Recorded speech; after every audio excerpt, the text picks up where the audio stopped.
9 अगस्त 2024 की सुबह के तकरीबन 10 बजे का समय था।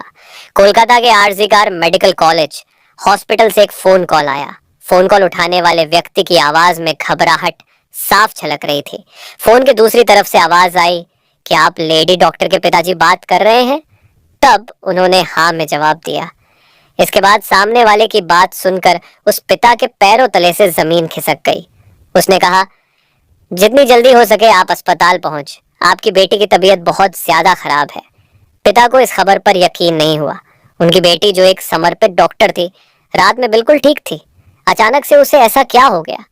वह कुछ पूछ पाते इससे पहले ही फोन कट गया। पिता ने घबराहट में दोबारा फोन कॉल किया और लड़खड़ाते हुई आवाज में पूछा, मेरी बेटी को क्या हुआ है?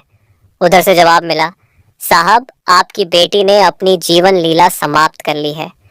ये शब्द सुनते ही पिता की आंखों में आंसू उमड़ आए।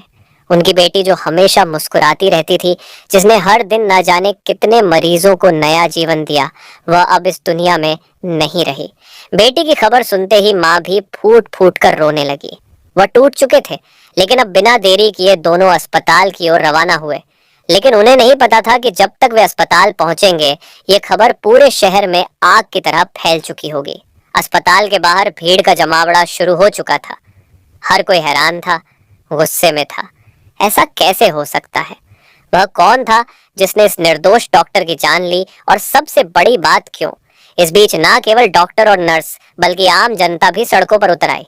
हर किसी की एक ही मांग थी, सीबीआई जांच और जस्टिस। इस घटना ने इंसानियत को शर्मसार कर दिया था। जिसने भी इस खबर को सुना वह हक्का पक्का रह गया। कहानी यहीं खत्म नहीं होती है, ये तो बस शुरुआत है। इस दर्दनाक घटना के पीछे छिपा सच क्या है? कौन है इस बर्बरता का जिम्मेदार? और क्यों? इन सवालों के जवाब जानने के लिए हमें इस रहस्य की तह तक जाना होगा। आज की सच्ची घटना आरजीकर मेडिकल कॉलेज की है। एक ऐसी सच्ची घटना जिसने पूरे देश को हिलाकर रख दिया। ये कहानी कोलकाता की है, जहां एक बेहद मेधावी और समर्पित महिला डॉक्टर, जो चेस्ट मेडिसिन विभाग की पोस्ट ग्रेजुएट छात्रा थी और अपने पेशेवर जीवन में नई ऊंचाइयों को छू रही थी। ये महिला डॉक्टर, जिसने अपने जीवन के अंतिम क्षणों में अत्यधिक यातनाएं सही एक साधारण परिवार से आई थी। बचपन से ही उसे शिक्षा का महत्व समझ में आ चुका था और उसने अपनी मेहनत और लगन से मेडिकल की पढ़ाई पूरी की। ये अपने माता पिता की उम्मीदों का केंद्र बिंदु बन चुकी थी और परिवार में पहली डॉक्टर बनने का गर्व हासिल कर रही थी। उसकी सफलता न केवल उसके परिवार के लिए गौरव की बात थी, बल्कि वह अपने समुदाय के लिए भी प्रेरणा बन चुकी थी। मेडिकल कॉलेज में उसने खुद को साबित करने के लिए कड़ी मेहनत की। उसे हमेशा से ही मरीजों की सेवा करने की प्रेरणा थी और उसने अपने परीक्षण के दौरान जूनियर्स और सीनियर्स के साथ मिलकर काम किया। वह हमेशा मुस्कुराते हुए मरीजों की देखभाल करती थी और अपने काम के प्रति समर्पित थी। लेकिन कोई नहीं जानता था कि एक दिन यही समर्पण उसे भयानक अंत की ओर ले जाएगा।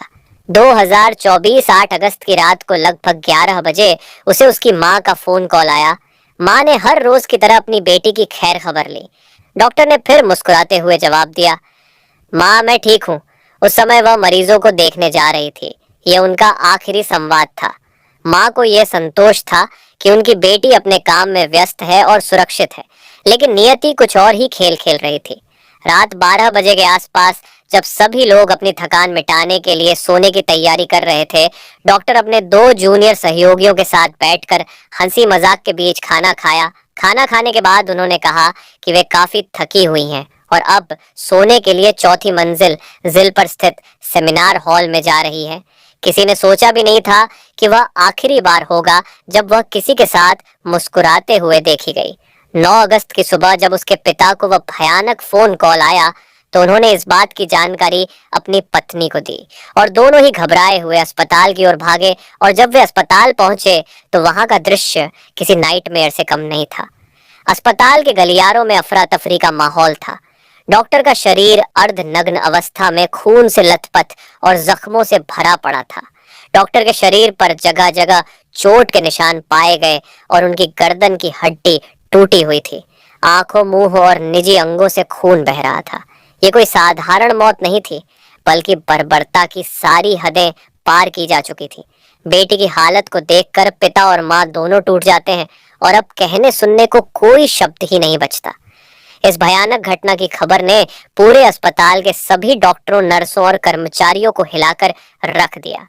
जैसे ही यह खबर अस्पताल से बाहर निकली तो सोशल मीडिया पर आग की तरह फैलने लगी और पूरे शहर में गुस्से की लहर दौड़ गई।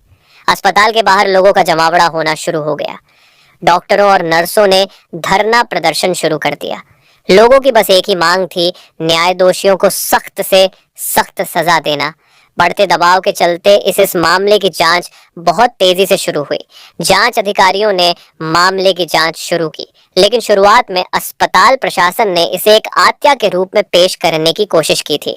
हालांकि घटनास्थल की स्थिति, महिला डॉक्टर के शरीर पर गहरे घाव और उसकी टूटी हुई गर्दन की हड्डी, यह सभी संकेत देते थे कि यह मामला साधारण तो बिल्कुल भी नहीं है, जो कि पोस्टमार्टम की रिपोर्ट ने साबित कर ही दिया था। जैसे जैसे मामला आगे बढ़ा, राजनीतिक नेताओं और सामाजिक संगठनों ने भी इस मामले पर दुख जताया।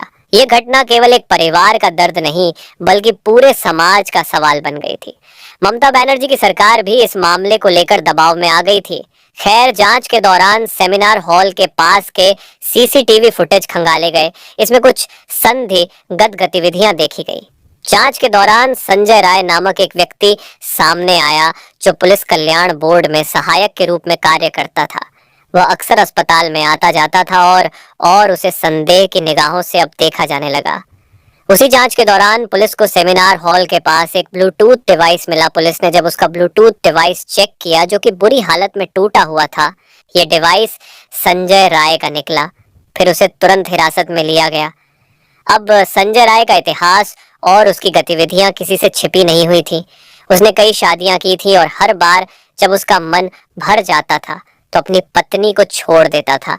उसकी एक पत्नी की संदिग्ध परिस्थितियों में मौत भी हुई थी, लेकिन उस समय किसी ने इसकी शिकायत नहीं की थी और वह खुद को एक पुलिस वाला बताता था। जांच के दौरान पुलिस को कई चुनौतियों का सामना करना पड़ा। संजय राय की गिरफ्तारी के बाद उसने पहले तो किसी भी अपराध को स्वीकार नहीं किया, लेकिन बाद में जब उसे कड़ी पूछताछ का सामना करना पड़ा तो उसने अपने अपराधों को कबूल कर लिया।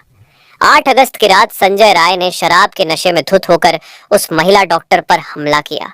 उसने पहले उसे बुरी तरीके से मारा, फिर उसके साथ दुष्कर्म किया और अंत में उसकी जीवन लीला समाप्त कर दी। उसके शरीर पर जगह जगह गहरे घाव के निशान पाए गए, जो इस बात का सबूत थे कि उसने कितनी क्रूरता के साथ महिला डॉक्टर पर हमला किया था। पुलिस ने उसके मोबाइल को भी जब्त किया और उसमें कई आपत्तिजनक वीडियो भी पाए गए, जो उसके अपराधी होने के और भी पुख्ता सबूत थे। फिर पुलिस ने संजय राय के खिलाफ भारतीय न्याय संहिता की धारा 64 और धारा 103 के तहत मामला दर्ज किया और सियालदा अदालत में उसे पेश किया, जहां पर उसे 30 अगस्त तक पुलिस रिमांड में रखे जाने की मंजूरी मिली। बाकी अभी यह मामला चल ही रहा है, तो हो सकता है कि उसमें अभी और भी नए खुलासे हो जाएं। इस घटना ने हमें यह सोचने पर मजबूर कर दिया है कि हमारा समाज किस दिशा में जा रहा है। इस घटना ने हमें यह भी सिखाया कि समाज में महिलाओं की सुरक्षा के लिए केवल कानून ही नहीं, बल्कि समाज की सोच और जागरूकता भी महत्वपूर्ण है। चैनल को सब्सक्राइब जरूर करना। Thank you.